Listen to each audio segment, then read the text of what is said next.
your first stab at it. Oh wait, no wait. Oh my gosh. Oh my gosh. Let me introduce Adrian properly. Let me like be an actual director for a second and introduce the star of this piece that you just saw. Adrian is in every scene, except one, but I mean, has just been on all sides of this thing to make it really come together and be what it is. So Adrian Jazz Applin is a Bay Area-based singer-songwriter and multi-instrumentalist who plays the piano, guitar, and ukulele. Adrian's musical style is broad and eclectic, and while the genres may shift, all of his songs are connected by the common thread of his powerful, versatile vocals. Music has always been a part of Adrian's life. From a young age, he began performing R&B and Motown tunes with his father and his father's band. Mom and Dad are on the call today. Hi. And that had a profound influence on Adrian's musical development. He's also a member of Voices, Lesbian a Capella for Justice, the oldest continuously running lesbian choral group in the country, which recently, 2 years ago, celebrated 30 years. Yeah. In addition to Adrian's musical interests, he writes about the intersections of race, gender, and pop culture. His work has been recently published in Bitch magazine. Welcome, Adrian. Thank you. Glad to be here. Yay. Thank you so much for taking the time. I know that things are stressful all around right now and that you're working full time and pursuing your master's in library and information science and being a human under a pandemic and a like political siege situation. All the things. Yeah. So there's a question in the chat already, and I know that you also have another surprise, secret, special something prepared for us. Yeah, so I was going to sing a song. Should I do that first, and then we go into questions? Well, I think so, but let's see. Audience, I don't know. Do you want to hear Adrian sing more? Oh, there's apparently some echo on my voice. Okay. Whoops. All right. Thank you. Oh, technology. Yeah. Oh, I'm see. Oh, there is clear evidence to support a safe public health decision that you singing Adrian would improve people's quality of life. So yes, please go ahead and do your song first. And let's check your audio again. I didn't hear an echo before, but we'll see if there's other stuff. I did hear the echo. You did hear an echo as well. Thanks, Emily. Is it an effect? No, it wasn't an effect. You're still hearing it? Yes. Oh. Okay, I don't know why. Okay, sorry. In the meantime, while Adrian is live troubleshooting and showing his skills as an instructional librarian, this is a thing you learn on the job. I'm going to read Rebecca's question and see if I can see that. Okay, and I can't see whose name it was, but they also, someone asked another question too. Okay, great. So Rebecca asks, thank you for this wonderful work. Thank you, Rebecca. We are curious to learn more biographical information, such as who were Octavia's writer friends and friends in Seattle? Did Octavia ever speak or write about her own relationships and or sexuality? Also would love to hear about your biographical sources. Curious specifically about the song about wanting to live and breed people. What's the source for that? Yes, absolutely. I'll start with the last one first. So there is a quote from an interview. I have the citation in like different versions of when we had a printed program, and I can post that somewhere. So it's in an interview, and she's talking about, she said, well, you know, when I was in high school, you know, the four of us, you know, our little group of friends would sit around and we would say, if you could do anything in your life, no holds barred, what would you do? And, you know, people would say, oh, I'd be an actor, or, you know, whatever. And she, much to the chagrin of everyone around her, would say, I want to live forever and breed people, quote, like that is the quote. And you see that, you know, you see that as a theme in her work in different ways, right? Sometimes more literal, like in the Pattern Master stories, and sometimes more figurative, like in the parable stories, where it's about building a strong, you know, community and being able to bring people together. But it is still about being able to be a progenitor, being able to be this kind of culture bearer in that way. The biographical sources, so I meant to put them all in the credits today, and then I would be able to just copy and paste them and be like, here they are. I did not complete doing that, but there's a number of them. There's one biographical book that exists, and it's by a Canadian scholar named Jerry Canavan, Gerry, Canavan, not Caravan, probably gets that a lot. Gerry Canavan, Canavan. And I think it's just called Octavia E. Butler. I don't know if it has a subtitle. It's more of an academic approach, but it was it had just come out when we started doing research for the show, and so it was a really helpful way to present back to us kind of already gone through archival study. We also did a bunch of research in her papers and read her journals and all kinds of exciting things. Adrian, you look like you might be ready to try again. Yeah. Okay. Can you mute yourself, actually? Yes. Yeah. Okay. Yes. No more echo? Correct. That solved the problem. Yes. Great. Okay. Thank you, Michelle, for that great idea in the chat. Okay, excellent. All right, now this should work. So I'm going to sing a song today. It's a song by Leonard Cohen, and it's called Everybody Knows. And I feel like, just like with Octavia Butler's work, it's very appropriate for the times that we live in. So I hope you enjoy it. Everybody knows the dice are loaded. Everybody rolls with their fingers crossed. Everybody knows the war is over. Everybody knows the good guys lost. Everybody knows the fight was fixed. The poor stay poor and the rich get rich. That's how it goes. And everybody knows. Everybody knows the boat is leaking. Everybody knows the captain lied. Everybody's got this broken feeling, like their father or their dog just died. Everybody talking to their pockets. Everybody wants a box of chocolates and a long-stemmed rose. And everybody knows. Everybody knows you love me, baby. Everybody knows you really do. Everybody knows that you've been faithful, give or take a night or two. Everybody knows you've been discreet, but there were so many people you had to meet without your clothes. And everybody knows. Everybody knows. Everybody knows. That's how it goes. Everybody knows. Everybody knows. Oh, everybody knows. That's how it goes. Everybody knows. Everybody knows it's now or never. Everybody knows it's me or you.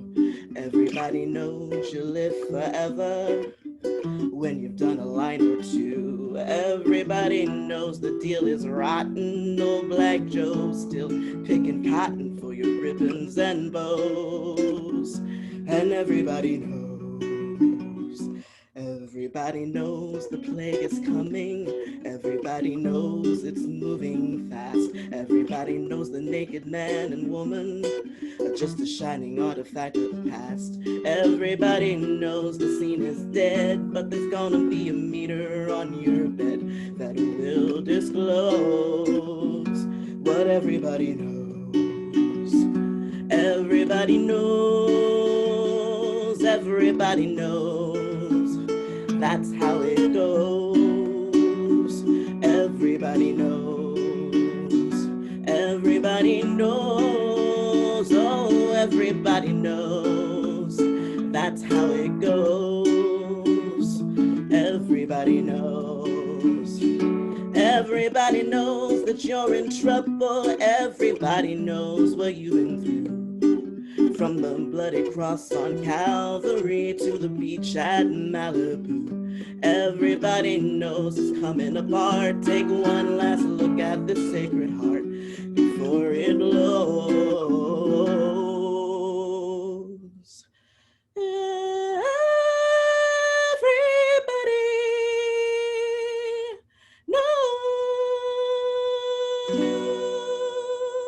knows. Thank you. Adrian, yay! Also, I think I fixed this. The audio. It was my fault. It was my fault. So sorry, I fixed it. Yay! So you should be able to speak freely now. Okay, great. Yes. Thank you. Yay! How did you choose that song? um, I don't know. I came across that song a few years ago, and it just really hit me. Like, I'm very fond of Leonard Cohen's work in general, but that one was just like, man. I think it was kind of after the election, and I heard that song, and I was like, damn. And it just really hit me, and so I wanted to spend some time with it and play around with it, and so I ended up learning it on the ukulele and really love it. And it's just an amazing song. Well, you sound beautiful doing it. Thank you. I would love to. Can I ask you a question about your voice? Sure. So you did a lot of different ranges in that song. You started way at the very bottom, and then you were kind of up in your chest voice, and then you teased us all, and you did that beautiful thing at the end where you went way up into the head voice. What has it been like to explore your voice in that full range, which you've been doing more over the last year and a half or so? Yeah, it's actually been a really wonderful experience. Yeah, like I'm in the middle of transitioning. I'm on testosterone. So when I first started that, actually before when we did the album, I had waited so we could record the studio album, and so I wouldn't have to worry about like my changing voice with that. So it's like get that taken care of. But since then, it's been really wonderful. I've been taking voice lessons and been able to explore. And I was worried when I started to be like, what will happen with my voice? And my range is bigger than it's ever been now. So it's just been really amazing. And so that song in particular, I used to sing it in a different key, but have since changed it, but I was still able to keep the high ending part. So it's just been a blast and a real joy to kind of like get to know my voice again and just see all the things that it can do. It's been really wonderful. Yay! Yeah. Yay! That's so nice to hear because it's something that when I'm also trans guy. Hi, secret, we're everywhere. And when I started testosterone, I was much younger than you are when you started, and so there was, I wasn't worried at all about like, oh, have my vocal cords, become too fixed or whatever to be able to stretch and grow and whatever. And but singing for me was also a way that I learned to like, oh, okay, here's what's happening. So it's so nice to be able to hear, because I think some trans guys are afraid. Yeah. To start, hormones aren't for everybody, right? People who they're for. But yeah, especially when it's something that's so like deeply meaningful, like how I produce music, how I produce art, how I express myself with my own body. Yeah. Yeah, it's so tender. So thank you for sharing your tender voice with us. Really appreciate it.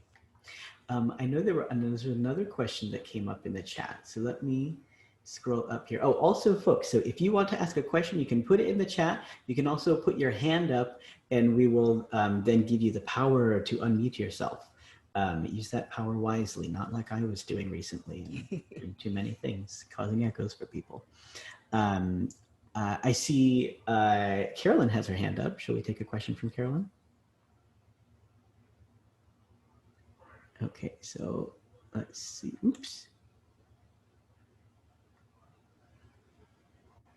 So Carolyn, you should be able to unmute yourself now if you'd like to ask a question. If you click that button by accident, that's also fine too.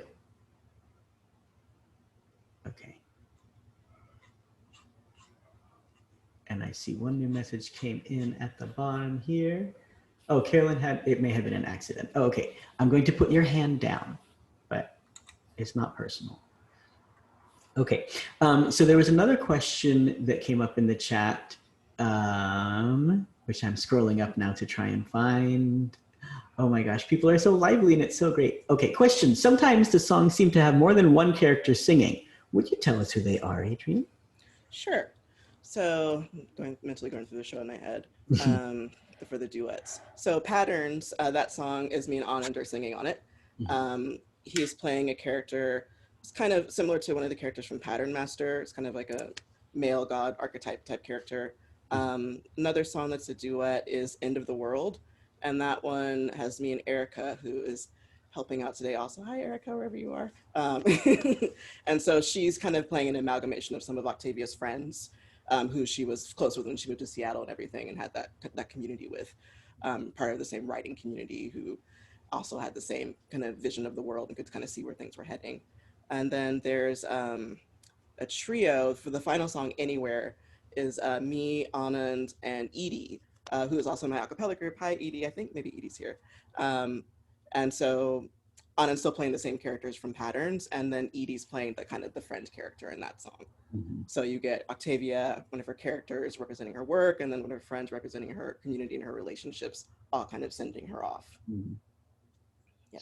Yeah, we named that, the character that I was singing, we named him Proto because he's kind of a prototypical version of this this character Doro, who she was one of her, when she was like a 12-year-old kid, she would be writing these stories with this kind of like, he starts out very nebulous, and then as it goes on and becomes then this main antagonist figure, kind of villainous figure in their Pattern Master series, kind of represents Octavia's shadow. So he's always trying to bust him to get out, but also control and dominate.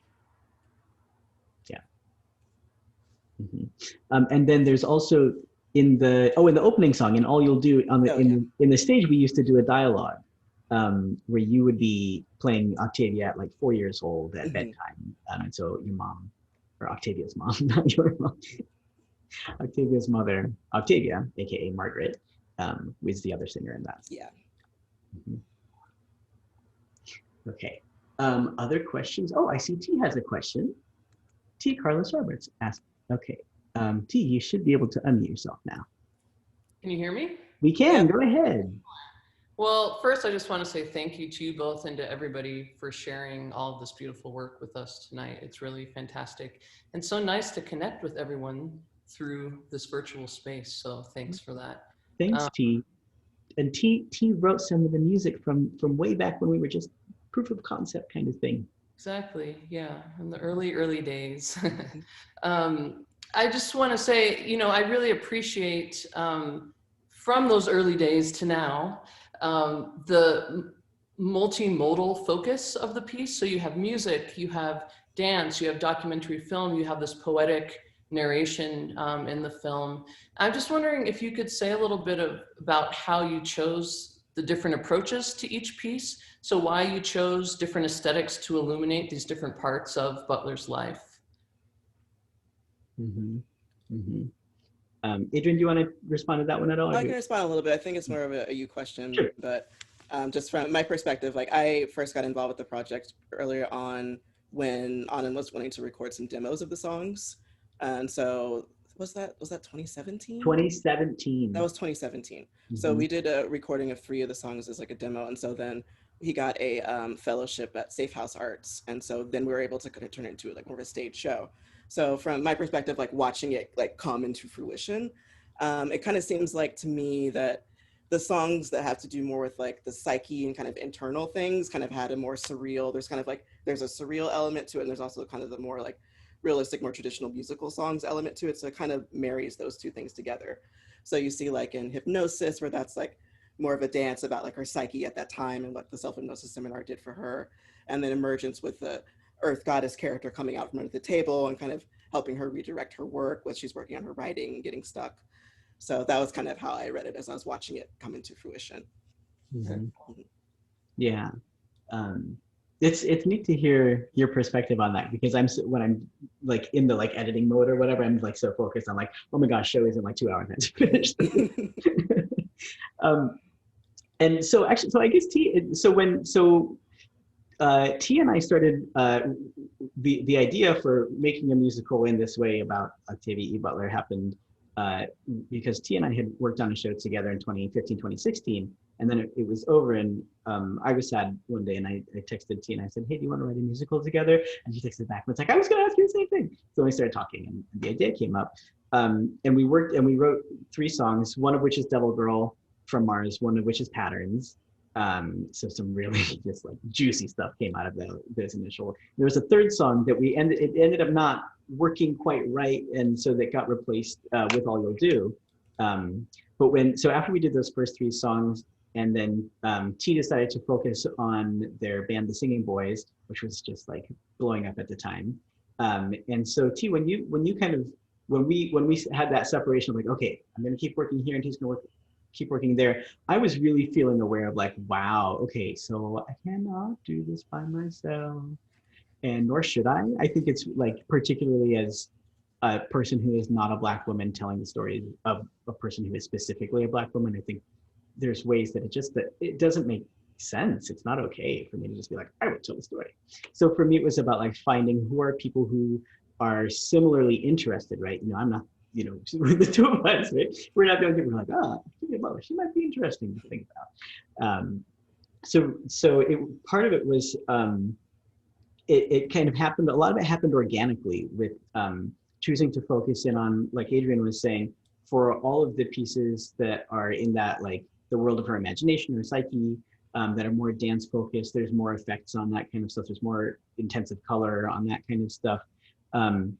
I happened to see Jocelyn, who you see dancing in the film, and Itoro, who you hear in Emergent, she's doing that do do do do do do. That's all Itoro, doing those vocals. I saw the two of them perform live together. Itoro was just in the back of the very small stage at Safe House, where I was able to do my fellowship, and she's just like singing on these looping pedal, just really exposed stuff, but just perfectly attuned and focused and just in harmony with Jocelyn, who's then improvising her movement at the same time. And I just, like, the two of them together, it was just this beautiful, like, this is what this feeling is. You know, I think if you were going to be like, what does Afrofuturism sound and look like? I think it would be the two of them working together, you know, in a nutshell. And so I was very clear that, like, my strength was like clever wordplay and that kind of thing, and the everyday world, and this world of the unconscious and the more I don't know, the wilder world, was something that I wasn't as good as articulating. And so so that kind of became the centerpiece for those elements. And then it was kind of, okay, so we have the music, we have the dance pieces, and then what needs to get filled in? So a lot of the interstitial films, like, ended up just being, okay, it's filler, it's filler, it's filler. The writing and the voiceover being like the central story part. Then that's shifted as now it's become more of a, like, okay, we don't have a captive audience anymore. People can leave whenever they want. So we want to make sure that it's engaging and that it has more through lines. So now there's more stuff. There's stuff with the birds, which is a particular metaphor, and there's other things and this and that. When you ask a director and a writer, like, oh, what made you make that decision? Well, I think it's fantastic just to hear more of that process. And, you know, in some ways I think about OEB as being like, her purview is so wide, you know, she's just constantly taking in information. And so to me, actually having all these different aesthetics and this mismatch and this swirl of all of this different material, to me really captures what it might be like to be inside her mind in a really beautiful way. So thank you both. Thank you. Thank you. Thanks for being here, T. It's so nice to hear your voice. Of course. Dog walks and kid feeding time is happening, is the alert that I'm getting. We have been here with you. It looks like we do still have a bunch of people tuned in, and I'm frankly surprised. You guys are diehards. Thank you. Really appreciate it. Okay. Other questions? Anybody else have a question? I have a few for you, Adrian. What is your favorite part about playing this role? And/or what's the hardest part? I think there's actually, the answer to that question is the same for both. So for me, like, I first read Octavia Butler when I was in high school, and was really just amazed to, like, read sci-fi by a Black woman. Was just like, what? Like, and so I had admired her and her work for years, and she's just such a groundbreaking figure. And so it's really wonderful and humbling at the same time to get to embody such, like, an amazing person. And just, yeah, just like being okay with, like, being weird and kind of going out there and exploring things in different ways, and just, yeah, having that kind of, like, she's kind of like been a guiding light for me, I think for many other people too. So to be able to step into her shoes for a little while and kind of, like, try and get into her head a bit and have that kind of connection has been really amazing. So yeah. What can I ask? What has it been like for you? You know, in relation to, so there's always questions. People always ask about Octavia Butler's sexuality, right? this question. So was she gay? Was she gay? Was she? As far as I know, no. To be real clear about it, and also, she's very private about that in her lifetime.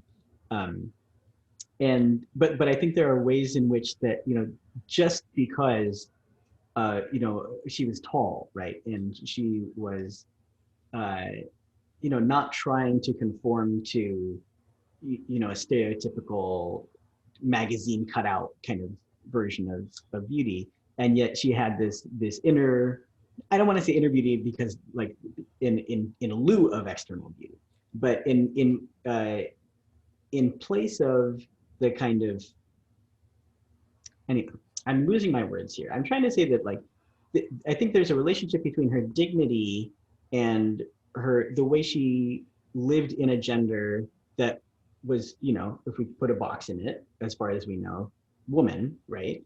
But at the same time is, inhabiting being treated in these ways as a woman who looks masculine. And has a deeper voice and everything. Yeah. So how has it been for you, especially as you've had your shift with your own relationship to all of those aspects of yourself and your voice and everything, in this role in particular? I imagine it's been kind of a mind twister. Yeah, it's been really interesting. Just, it's a tricky question. Yeah, like when I started transitioning, like I at first thought I was gonna have to leave the role behind, and also like I sing in Voices, Lesbian, Capella for Justice, great group. And so with transitioning, there's always like, there's some things that you gain that are new, that are amazing, but also some things you have to let go of. And so initially I thought like, okay, well, it's been really great playing this role, but probably might have to leave that behind. But it was really wonderful to not have to do that in those two cases with music, and still be able to stay connected to those communities. And like I always kind of thought of myself as felt like a drag queen. And so it's been kind of nice, getting to embody that a little bit with this role. And with her too, even though, she was heterosexual, but there's some gender stuff going on too, just like what way she was perceived. Mm-hmm. So it's hard to articulate, but it's kind of a sticky thing I'm still trying to tease out as everything progresses on and we keep moving forward with the project. So I appreciate you sharing that and appreciate you letting me put you on the spot about it too. I think there's probably, I think someone's dissertation is about this, probably. Could be. Okay, here's another question. Sorry,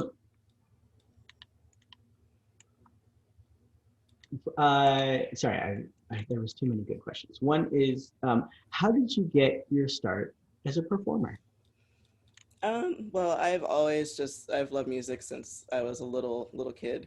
And a big part of that is my dad, who's just, as I said before, is a really wonderful singer and performer who just has such stage presence and charisma. And so I grew up listening to him, seeing him perform, getting to perform with him in his band. Like, I don't remember how old I was the first time, maybe like 8 or 9 or something like that. I learned the piano, I did flute in elementary school and middle school, and did musical theater, was in a rock band in college. So I've just always had some kind of musical project going on. It's always been a part of me. And it's something that I love. And with this show, like I hadn't done theater in many years. And so it was a really wonderful opportunity to come back to that I had spent all of high school and some of college doing theater. And so it kind of left it behind for a little while, but getting back to it was been really wonderful. Getting to work with people again, building the show from the ground up and just seeing what it became. I really enjoyed when we did our run at Safe House Arts, because when we started it, we had, 6 songs? Was that? 5 even. 5, we had 5. Yeah, because the 6th one was just, we did the first one again. That's right, yes. So we had 5 songs, and then when we ended, we had 9. And so it was just really cool getting to participate in something so organic and collaborative to see like where the story would take us next. And like if you've told me like, with the first show, like, oh, we're gonna have like this song, we're gonna do like this type of dance, we're gonna do this, I'd have been like, what? But getting to be there and watch it unfold. And like I remember when you wrote Live Forever, like you wrote it the week before the show, and so we learned it, we did the dance, and we performed it that weekend, and we nailed it. And it's one of my favorite songs in the show. It's so much fun. That song, I have to say, like, I just want to be clear, like, I'm not an evil director, writer person who's like, it's the week of the show, we're learning a new song, you guys, you have to get it right. No, there was a thing that happened, and so we were short a song, and so we needed one. And this one had to be kind of germinating for a while, because you and I were talking about, like, we had talked about like doing a song about being awkward in high school and Yeah. like being big and over the top with it. And then it just clicked one day that I was like, oh yeah, like doo-wop, like girl group kind of thing. So yeah, I had the idea, I got the gist of it out and sent it to you. I just want to say, like, this is not about me. This is how amazing the whole team was that everyone was like, okay, we're short a song, he wrote a song, we're gonna learn the song. Jocelyn choreographed it and dealt with my like, I can dance. I have a hard time with choreography and like, do this now with everyone else, right, left. Like Jocelyn was so patient with me. And while she's also like trying to make it look good and like, okay, you can't do that. Okay, we're gonna down one. Like, you can't do that. Okay, we're, you know, and just being able to, just everybody was great, and we learned the harmonies and we learned the choreography, and it became one of everybody's favorites. Like it's just a fun one. Adrian Jazz Applin, thank you so much for joining us today. Yeah, thanks for having me. It's been really wonderful today. I'm really excited that the show's getting out there again. Yeah, thank you so much.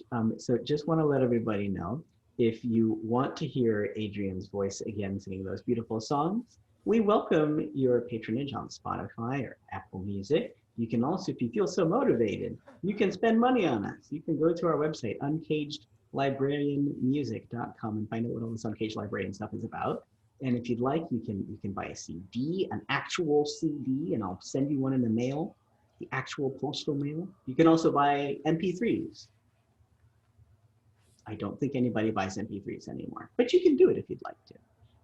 If you'd like to also donate to support the work as we move forward. So what you saw today was about 55 minutes of material. We want to get that to full length. We want to get that to like about regular 90-minute feature film. And to do that, we're going to have to build more. Oops, we're going to have to build more songs, do more research, bring more artists in. We've got, I can't announce it yet, but we have some very exciting artists who are just moments away from, dotting all the T's and crossing all the I's. I shouldn't even say it. Knock on wood. Knock on wood. I'm so excited to be able to tell you when it does happen. To make new songs, and we're gonna have more. It's gonna be better and stronger, and I'm so excited to be able to be doing this.